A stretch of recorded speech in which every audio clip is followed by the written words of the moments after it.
got you, people. So what's going on? People around the world and here in the States are still protesting and trying to get senators, the UN, the president of the armed forces, President Biden, for a ceasefire and to stop the war. That's already enough bloodshed, because they figure there's a lot of people that are not involved that are getting killed.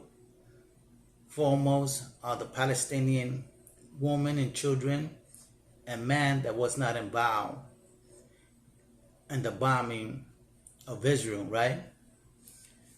But Zionism, right? Did I say it right? Zionism was organized to protect the Jewish state, right? It's a political organization that was formed in 1897, and it was supposed to protect the Jews or the Zionism from any neighbor threats.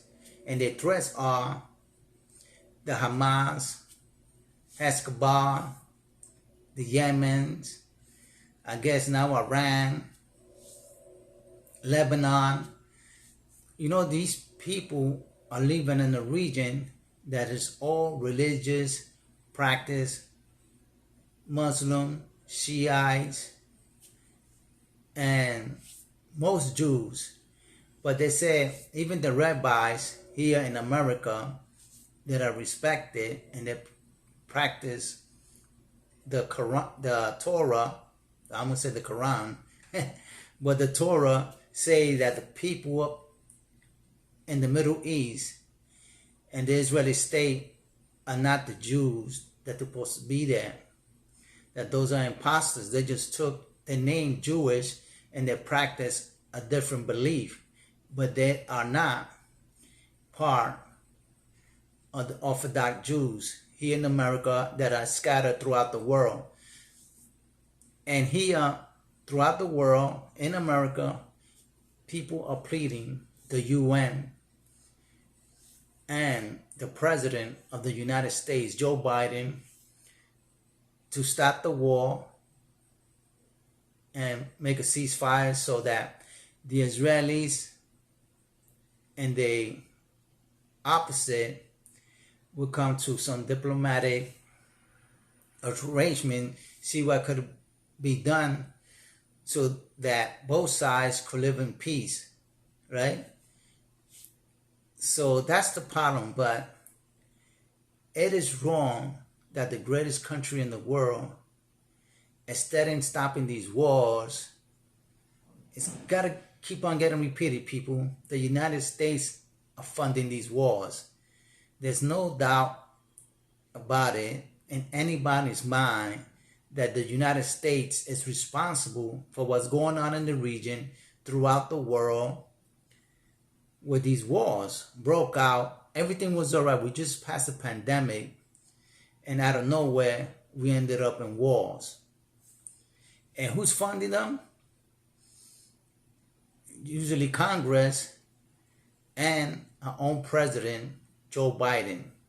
He's responsible for these wars that are popping up. Now we probably have outbreaks here in the States and around the world. In the UK, there's already outbreaks with people fighting amongst each other.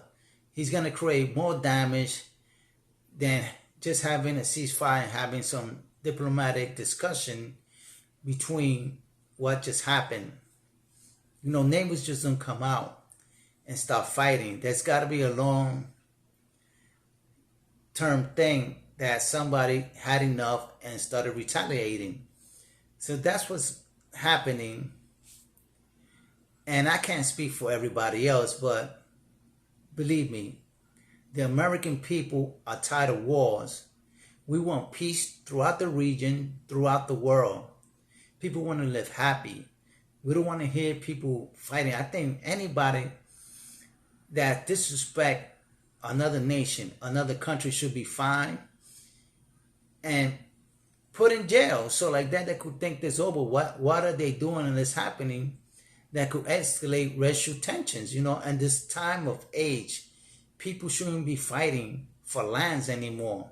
People should be free and be able to travel and meet other people and things like that. But I say that our government is old and they got this thing on their mind that they still want to control. They live their life and now they want to destroy it for the nation that's coming, right? They want to give you all their agenda. If you don't fall within their agenda, they want to label you as a traitor or somebody that is putting threat to national security and want to lock you up, arrest you, put charges on you, but it's your right to spread, look at that getting, express your opinion, right? Or your views on something. Everybody thinks different. Everybody might not agree, but we're not the ones that are getting attacked, right? If the government wants to help the Israeli state, by all means, help them out.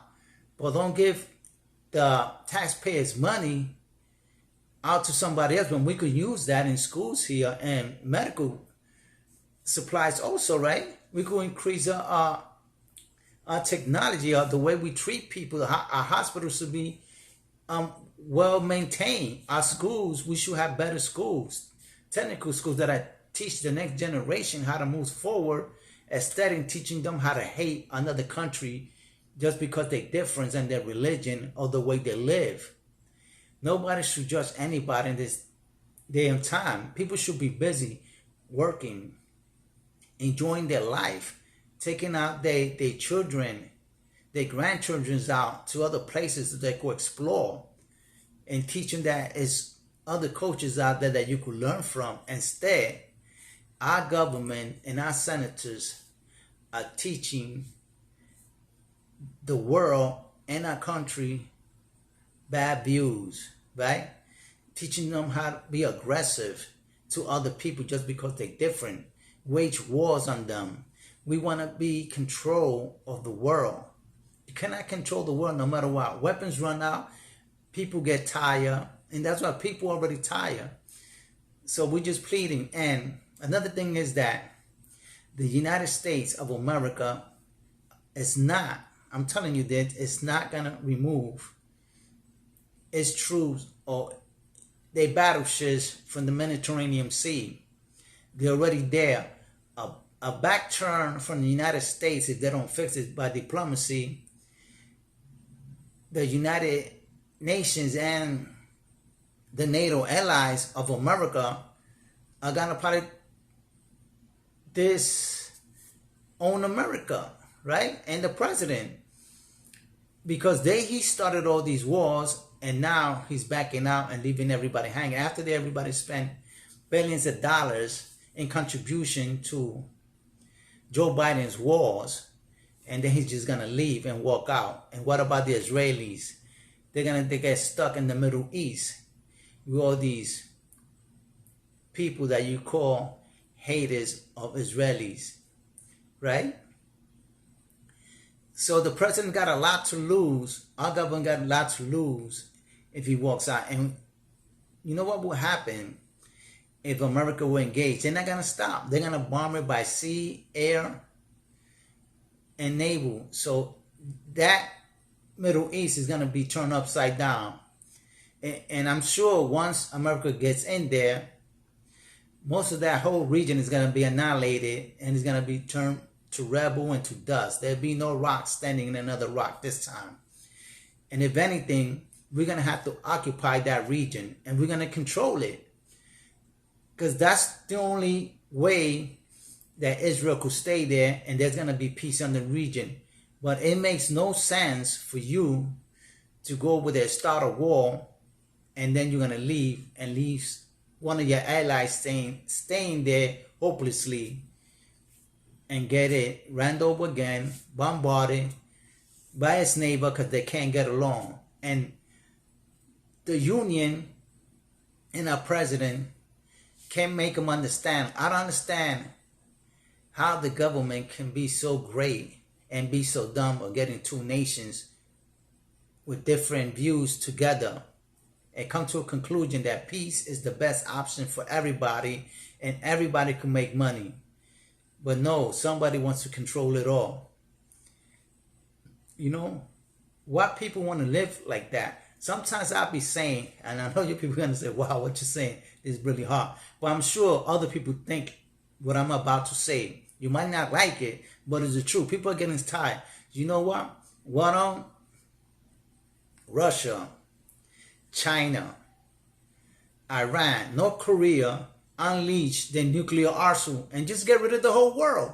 And maybe the senators and Joe Biden will be happy that they just ended the whole civilization, because there's no use of people living and stressed and afraid to go out because somebody's going to blow up in front of them or they're going to get killed by our government's enemy. No one is making enemies out here. The people of the country don't want these wars. We tired of it. We pleading our government, our president, to stand down and talk peace. You have the ability to change things around. Why is it so hard to have peace with different people? People are tired. Mr. President, do the right thing. With that, I'll let you go and think about that. Peace.